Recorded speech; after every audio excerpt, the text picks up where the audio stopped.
start the show today, how do you project the youth of the Eagles? The guys that are going to be here for, obviously, another season. You had Quinyon Mitchell and Jalix Hunt and Cooper DeJean make huge impacts as rookies this year. Jalen Carter in year 2, going to year 3 now. Jordan Davis going into that 5th year. Nolan Smith. And we saw a different Nolan Smith last year compared to his rookie season. Nakobe Dean. We saw a different Nakobe Dean last year compared to his first 2 seasons. The unfortunate nature of it, though, is he's hurt again. Correct. Which has been something that's been following his NFL career, and who knows what he's like at the start of this season. So could he be a guy that maybe falls off a little bit? The injury, did you hear him talk about his injury the other day? That his kneecap was in his thigh? His kneecap was in his thigh. I don't even know how that... I dislocated. I read that, much. but I can't picture it. Yeah, and I'm glad I can't picture it. I almost kind of want to vomit trying to picture it. Like, that sounds horrible. I don't know how quick of a recovery that is to get back to the form that he was playing at, right? Not saying he's going to stink, but he was very good last year. An injury like that, can you still be very good the way that you were the previous season? So there's a lot of young players that we have to try to start thinking about, hey, are they going to uplift their game to the next level? We're so focused on, do they re-sign Zach Bond? Do they re-sign Mekhi Becton? Do they make the decision to pay Milton Williams extra money and let other guys walk? Where you have a lot of guys that are in-house right now, and you have to decide on whether or not you think they're going to continue to play at that pace. If you're letting Rodgers and Slay walk, that means you have full faith that Quinyon Mitchell and Cooper DeJean are your 2 outside starting corners.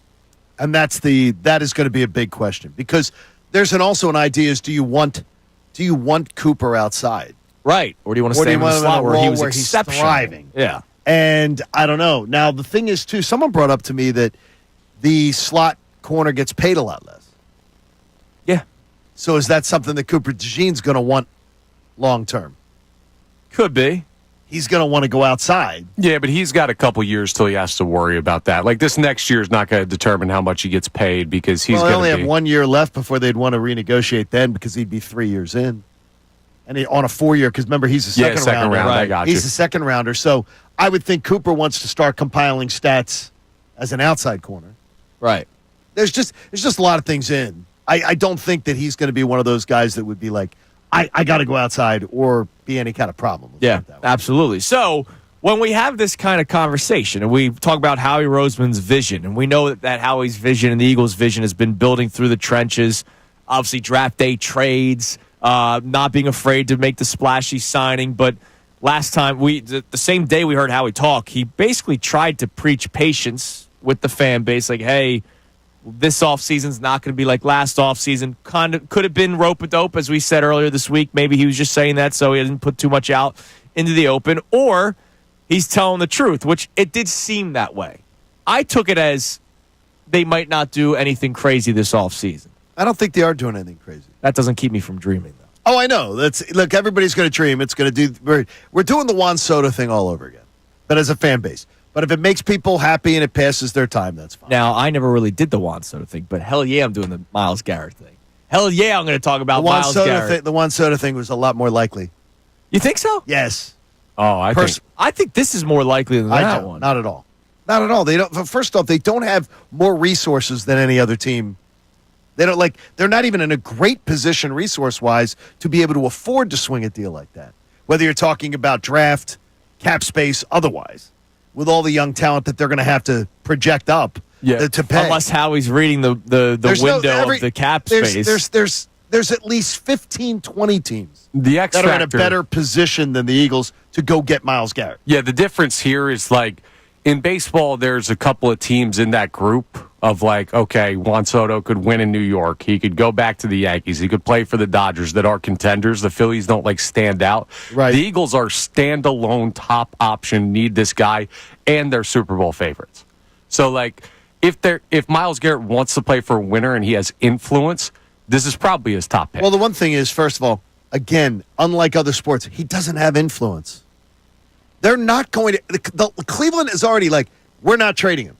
The last thing they're going to do is cater to his backside. They're not going to care what he wants. He's ruining their leverage. Now, I would say – they're not going to say, oh, I'd like to be traded to the Eagles. Oh, sure. We're the Browns. We got nothing – we'll take less. We'll take less. just to make sure you get to a place you want. That is never happening. Now, Capital N. The Browns saying we're Never not happened. trading him could also just be to try to raise the price. It could be too, but they're not. There's absolutely no way that they're going to be like, we want to make sure you get to a good location for you. Well, here's the latest update on Myles Garrett. Yesterday, a source confirmed to ESPN that Myles Garrett is not open to contract extension with Cleveland Browns. Straight up shutting it down. Like, I don't even want to talk to them. He's got 2 years, though. Yes, so he does. They have all the control in this situation. But he also still wants to trade. Cleveland.com reported that Garrett and his representatives have, quote, slammed the door on negotiations.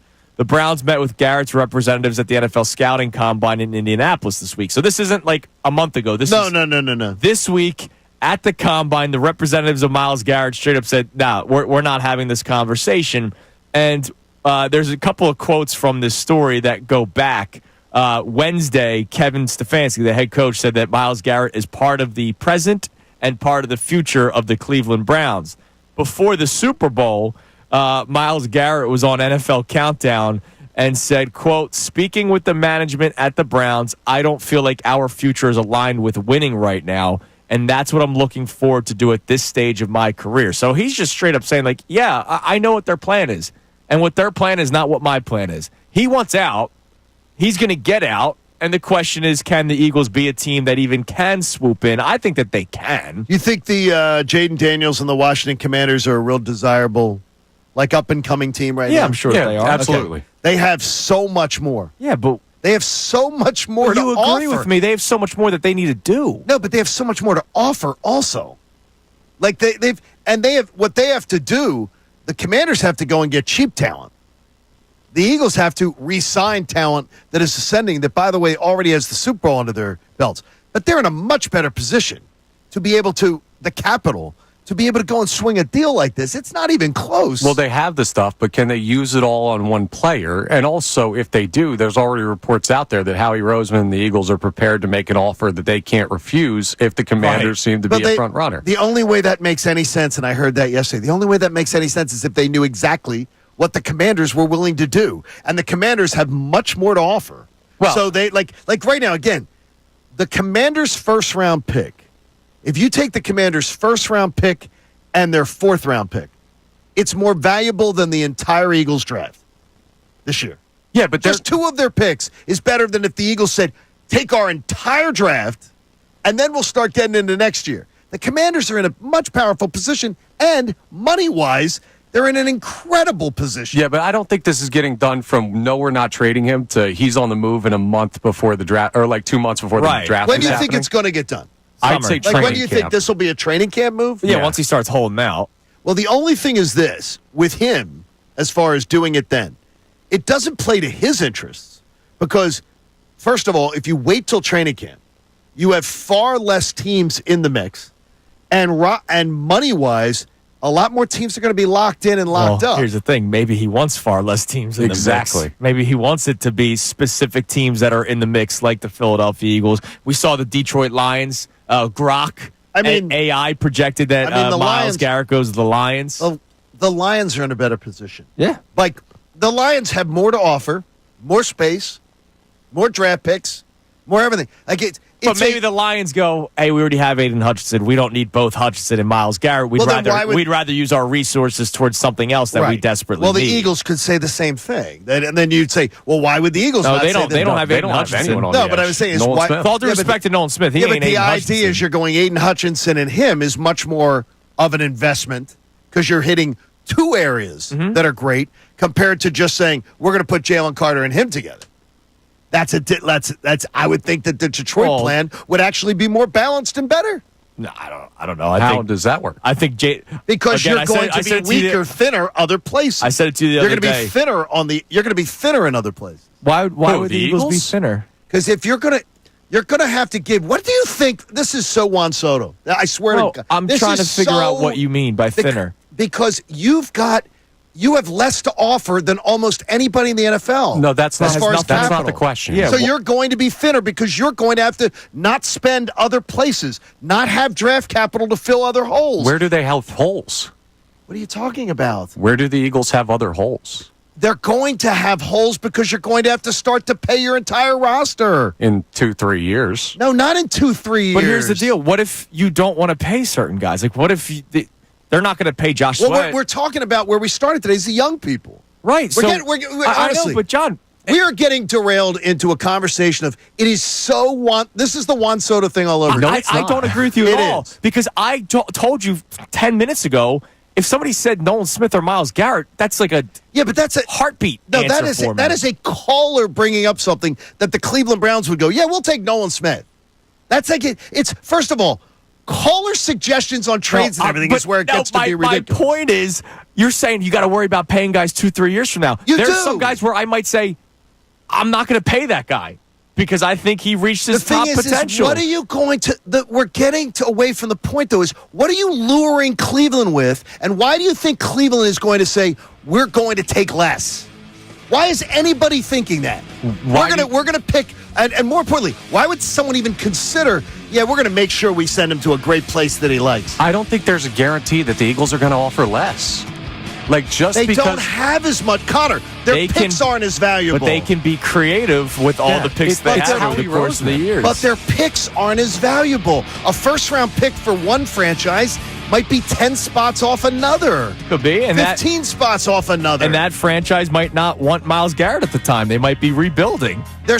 That might be rebuilding. There's not a lot of there are a lot of teams that think they're knocking on the door to being close. There's Bears, there's Lions, there's Packers. You're worried about Myles Garrett at 30. Why would the Bears go after Myles Garrett at 30? Oh, I think the Eagles Bears championship window is much bigger than the Bears. Because the Bears have a cheaper quarterback. Thank you so much for checking out our content on the 97.5 The Fanatic YouTube channel. Hope you enjoyed the video. And remember, you can always be checking the playlist. There may be something you missed from one of our shows during the day that you want to go back and check out. So every time you like a video, like it. Subscribe to the channel, and you'll have that great content coming to you every single day. You're greatly appreciated.